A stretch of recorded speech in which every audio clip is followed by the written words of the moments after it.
hace poco me escribió un sacerdote jesuita un correo electrónico relativamente amplio, muy bien pensado, muy caritativo, muy claro, al que le añadía tres textos adicionales. Un texto del superior general de los jesuitas, el padre Sosa, un texto de un teólogo muy cercano a la teología de la liberación jesuita, y un texto más con unas reflexiones que estaban solamente indirectamente relacionadas con el sínodo de la Amazonía, que se viene, como saben ustedes, en el mes de octubre. Y el padre me hacía algunas reflexiones sobre cómo nadie podía pronosticar el futuro y nadie podía pronosticar en consecuencia lo que iba a pasar con la Compañía de Jesús, y cómo las muchas críticas dirigidas a jesuitas y en general a la orden fundada por San Ignacio de Loyola pueden ser críticas que hoy en día se vean como tales, pero en el futuro no sea así, como sucedió con algunos grandes jesuitas evangelizadores, por ejemplo el padre Ricci en China, o el padre de Nobili en la India. Ambos tuvieron métodos de evangelización que en su momento fueron criticados. Estos dos ejemplos que pongo no los puso el sacerdote jesuita, pero son ejemplos de lo que él decía, de cómo, digamos, es difícil, si es que no impropio, hacerse un juicio sobre los jesuitas. Y me preguntaba si leyendo el documento de trabajo del Sínodo de los Obispos, que he criticado duramente porque me parece pésimo y dañino para la fe, y lo sigo creyendo y voy a seguir comentando en esa dirección, pero específicamente me preguntaba de un tema, si es que era un tema que valía la pena abordar como una legítima preocupación de quienes realizan pastoral en la región amazónica, y específicamente los jesuitas que realizan pastoral en la región amazónica, en la cuenca amazónica, ¿no? Y es el tema del extractivismo, que es un término que en su momento explicaré, pero que es más o menos comprensible. Se refiere al abuso de la extracción de los bienes o de las riquezas que existen en la Amazonía, ¿no? Pero la reflexión del sacerdote sobre la Compañía de Jesús me llamó particularmente la atención, y por eso quiero separar en dos temas distintos el tema del presente y el futuro de la Compañía de Jesús, y por otro lado el tema del extractivismo en el documento de trabajo del Sínodo Panamazónico. Entonces, este tema del extractivismo lo voy a dejar para un próximo punto de vista. Ahora quiero abordar el tema de la Compañía de Jesús. Yo soy miembro de una comunidad, como saben ustedes, que está atravesando un momento de escándalo por las acusaciones contra nuestro fundador y algunos miembros de la comunidad que abusaron sexual, física, psicológicamente de muchas personas, y que han dejado un número importante de víctimas.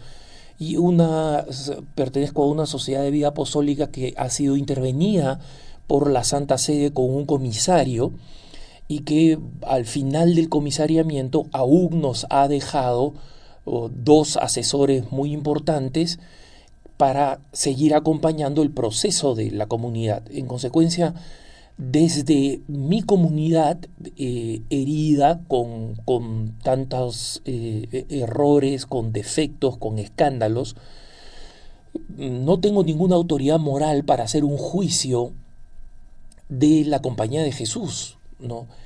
Y en consecuencia no lo voy a hacer.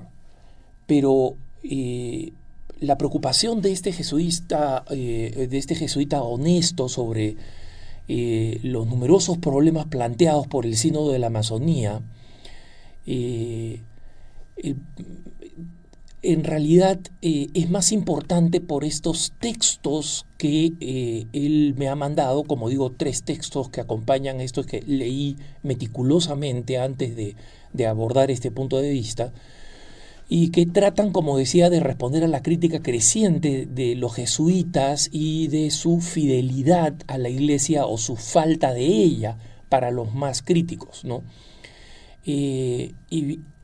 Insisto, no soy quien para juzgar a los jesuitas, pero soy periodista y sí puedo decir algunas cosas objetivas, ¿no? No son pocos los jesuitas que están en problemas doctrinales serios. En el pasado reciente o en la actualidad pienso, por ejemplo, en la condena de la doctrina de el jesuita catalán Jon Sobrino. Pienso en Fernando Cardenal, el jesuita de Nicaragua que desobedeció abiertamente al Papa Juan Pablo II cuando le dijo que no participara en la política sandinista, ¿no? Pienso también en la Universidad Jesuita de México, que ha aceptado desfiles de transexuales, ¿no? Y al mismo tiempo, pienso en algunos titanes importantes de la teología jesuitas, como el cardenal Avery Dodds, por ejemplo, en Estados Unidos. Pienso en mi amigo, el jesuita, el padre Joseph Fessio, que transformó el panorama espiritual e intelectual católico, traduciendo al inglés por primera vez en la década de los 70 y los 80 al teólogo Ratzinger, que simplemente era desconocido en los Estados Unidos, y a Hans Urs von Balthasar. O pienso en situaciones más cercanas, como que uno de los consejeros espirituales más importantes que he tenido en mi vida es un santo jesuita peruano que ya falleció y que de Dios goce, un santo hombre de una increíble capacidad de sacrificio y generosidad pastorales, además de ser un importante intelectual e historiador en el Perú. O pienso en el teólogo moralista más importante en el Perú en la década de los 70 y hasta pasados los 2000, el padre Mugiro, jesuita, ¿no? Y en consecuencia, nosotros podemos hablar de una comunidad muy grande, que ciertamente ha decrecido significativamente, especialmente después del concilio, pero que sigue siendo muy importante, muy relevante en distintos lugares del mundo, porque llevan el liderazgo adelante, ¿no? Y este sacerdote jesuita que ha tenido la amabilidad de escribirme me dice, mira, probablemente nosotros, usa una figura metafórica interesante diciendo, nosotros somos la pieza o la habitación de la casa que está pegada a la calle, ¿no? En el sentido de que este carisma de los jesuitas de estar en las fronteras, en las fronteras intelectuales, en las fronteras culturales, en las fronteras étnicas, y no necesariamente es lo mismo que las periferias, ¿no? Y esa es una de las razones por las cuales tenemos una cantidad significativa de jesuitas que han dominado áreas intelectuales muy importantes, desde las matemáticas hasta la astronomía, ¿no? Pocos saben que una cantidad muy importante, creo que cerca de un tercio, pero no quiero garantizarlo porque no recuerdo exactamente la cifra, de los tropos geográficos que se encuentran en la Luna, tienen nombres de jesuitas porque fueron descubiertos por astrónomos jesuitas y fueron estudiados por astrónomos jesuitas. Y si nos vamos al pasado, fueron los jesuitas los primeros en crear sistemas de evangelización como el que hemos visto en las famosas reducciones del Paraguay, pero también acontecieron en el Perú y en muchos otros países, con una forma de evangelizar absolutamente ingeniosa y tremendamente eficaz. Entonces, no desconozco ni ignoro que los jesuitas tienen esta vocación de estar, si utilizamos la figura de este buen sacerdote que me escribe, de ser la habitación que está pues pegada a la calle y en consecuencia es la que se ve afectada por los ruidos o por la polución o por los problemas, y que en consecuencia se pone en riesgo de errar. Santo Tomás de Aquino decía algo muy importante: el error no es pecado, pero es una consecuencia del pecado. Y por eso su famosa oración para los estudiantes decía: Señor, líbrame del error y del pecado. Dos cosas distintas, pero dos cosas que están cercanas.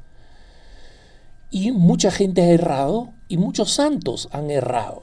Entonces, una vez más, no es pecado, pero es consecuencia de que el hecho de que el intelecto del hombre ha sido herido por el pecado original y en consecuencia no es perfecto, ¿no? Pero si nosotros seguimos pensando en que la Compañía de Jesús es una congregación de frontera, digamos así, entonces creo que es urgente volver a una exigencia ignaciana fundamental, que es la exigencia de la santidad. Y con todo respeto y estima a este hermano jesuita que me escribe, en ninguno de los textos que me ha enviado el tema santidad es repetido con claridad, más allá de alguna mención de paso.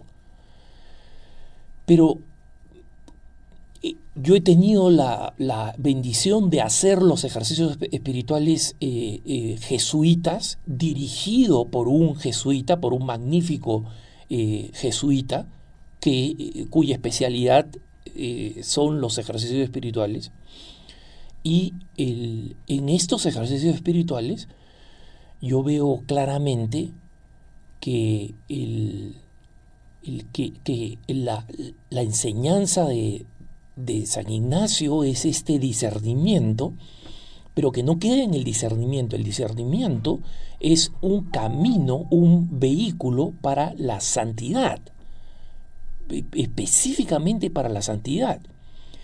Y sin la santidad, los jesuitas no hubieran sido capaces de responder a los desafíos de la época a lo largo de la historia. Y basta con que miremos el número de santos jesuitas y en qué época de la historia están concentrados. Y si una reforma de los jesuitas, como una reforma de mi propia comunidad, no tendría que estar centrada en eso precisamente, en la santidad.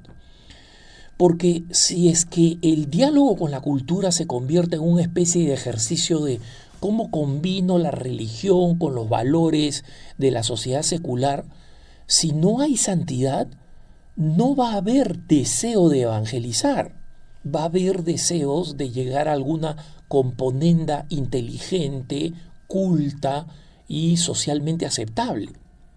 Entonces, es mi única observación, ni siquiera me atrevo a decir una recomendación porque no creo que tengo el derecho moral de hacerle una recomendación. Es simplemente esta observación. No veo en los textos actuales, en las reflexiones actuales, la mención a la santidad que podemos encontrar en Ignacio, en sus primeros compañeros, que podemos encontrar en ese tesoro de la espiritualidad católica que dio el padre Rodríguez con el Manual de Perfección y Virtudes Cristianas, y creo que el regreso de esos principios asegurarían un futuro próspero y bendito para la Compañía de Jesús y, por supuesto, como grandes protagonistas de la historia de la Iglesia, para la Iglesia toda. Que tengas un buen día.